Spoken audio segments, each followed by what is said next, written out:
Hello, this is Luke McCarty with McPherson Financial Group, and today's video is going to be a 2023 Q1 review.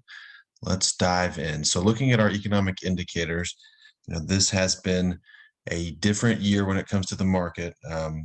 There's been a lot of forecasts for a recession, a lot of forecasts for a market drop. We haven't seen that yet, but here's where our indicators are. And then towards the end of the video, I'm going to show you a lot of different indicators from a different company, Franklin Templeton, and kind of show you some other examples. But when looking at this, housing's negative. Real personal income's actually turned positive a bit because inflation's coming down because it's kind of year over year. Retail sales is negative. Civilian labor force is positive, so unemployment's still really well, and industrial production's really well. But if you look to the far right, I added this column. So all of this data is numerical data that comes from the Fed. But I have all the data behind the scenes, and the trending data right here is trending. Almost all of them are trending downwards. So if we start getting industrial production as negative, or if we start getting unemployment being raised, which is what the Federal Reserve wants to do, they want to increase unemployment. We may start seeing a lot of these indicators turn negative. That would be potentially recessionary.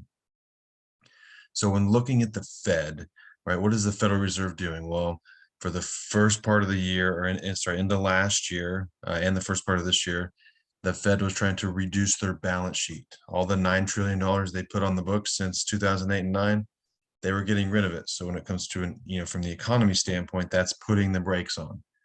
Well, with these bank corrections, they're putting the gas back on. So are they a two-footed driver? They're on the gas and on the brake, and now they're back on the brake again until something else, breaks, right? So you could have this wishy-washy Federal Reserve, but these are big moves in the balance sheet.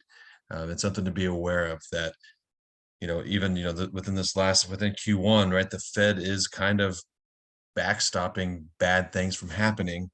That can be good for the markets. It's not going to be good for our debt. There's a lot of pros and cons to doing things like this, but essentially they are reducing liquidity and increasing at the same time. So I wanted you guys to be aware of that. We're looking at our annual performance. So the Q1 of this year, our models underperform the benchmarks a little bit because we are more conservative. We are hedging a bit. We see things coming that haven't gotten here yet. Something's potentially going to break. I'll show you reasons why we think that, but we have reasons and ways of how we're going to get in and out of these certain things. But essentially, we are underperforming the benchmarks a little bit for Q1 of this year. Our averages over time are well above the benchmarks. When we go kind of into the annual performance of our mutual fund and ETF models, you have your income model, up 2.5%, because bonds are rallying this year. Even municipal bonds are up almost 2%. Stocks, if we look at the Dow's up 0.91%.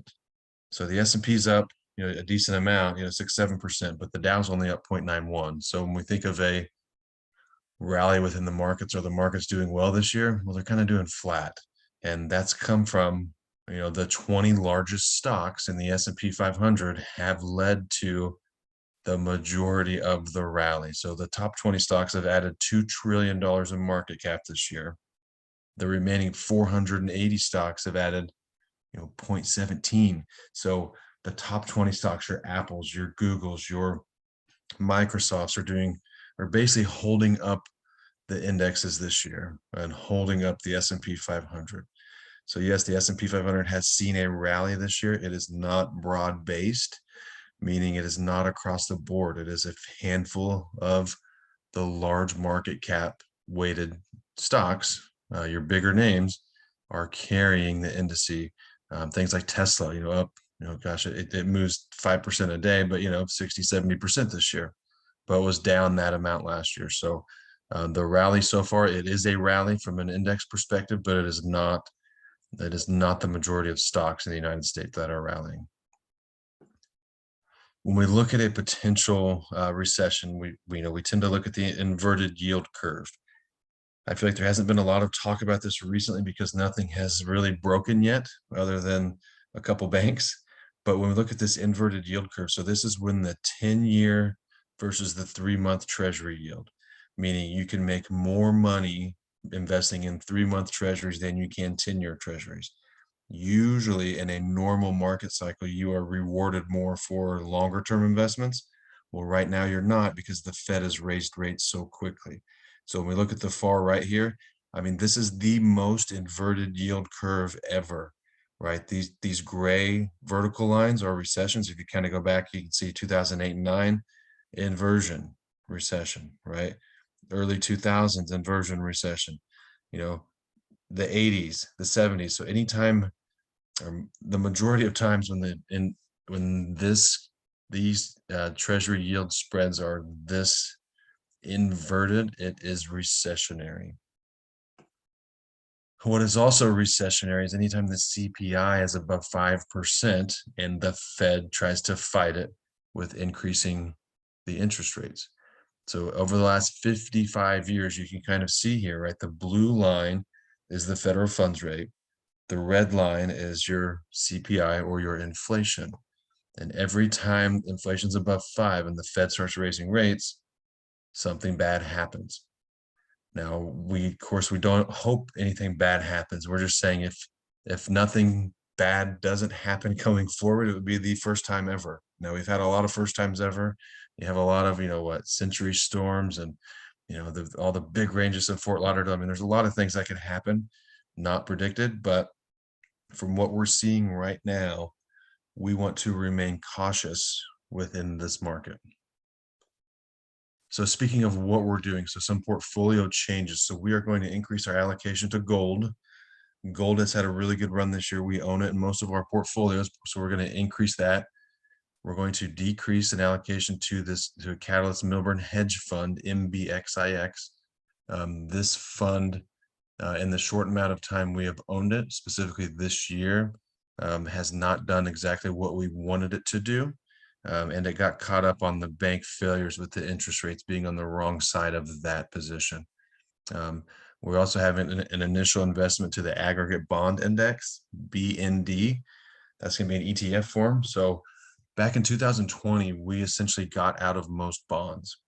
Well, now we are getting back into some because the risk of the Fed raising rates much further than here is very low, in my opinion. So we could see the bond market rally. The bond market's already started to rally, but it's still going to be very volatile. In general, when the Fed reduces interest rates, or the market anticipates a reduction in interest rates, the bond market it does well. So the last couple of years, it's been the opposite. Bond markets have not done well. We're also getting back into international. We got out of international at the beginning of last year, and international ended up outperforming the US last year, but it's actually the current trend is continuing this year. So the international markets are actually doing better than the US. Some models will have an international all cap, meaning small, mid, and large in one fund. And our equity income model is going to have an international dividend ETF that yields about 6.6%. So we're getting back into bonds, we're getting back into international, we're adding to our gold, and we're reducing some allocation to more of the hedge fund type of investments. Here's something I mentioned at the beginning of this video. When we think of our internal economic indicators, this is Franklin Templeton. So if you go to the website here at the bottom, you can see this, but the far left is where we are, right? So they have, most of their indicators are actually negative. Some of their indicators we have are the same, your retail sales, your wage growth, your I talked about the yield curve, the money supply. But if we compare current to 2007 and 9 to 2001 to 1990 to 81 to 80, kind of almost what I was showing on that yield curve chart, you can see right now, and these are more indicators than we actually use on a daily basis. You can see right now, Franklin Templeton is saying, hey, we are in a recessionary environment. And you can kind of see the red X's are recessionary, the green is expansion, and the orange is kind of cautionary. So, we have our internals. It's not as many indicators as these, but some of ours are in here. And here's another case in point of, there are things that, keep us remaining cautious in this market. All right. Well, thank you for listening to Q1 report for 2023. Once again, I'm Luke McCarty at McPherson Financial Group. Send myself or Art an email. There's our office line if you have questions. and there are our disclosures.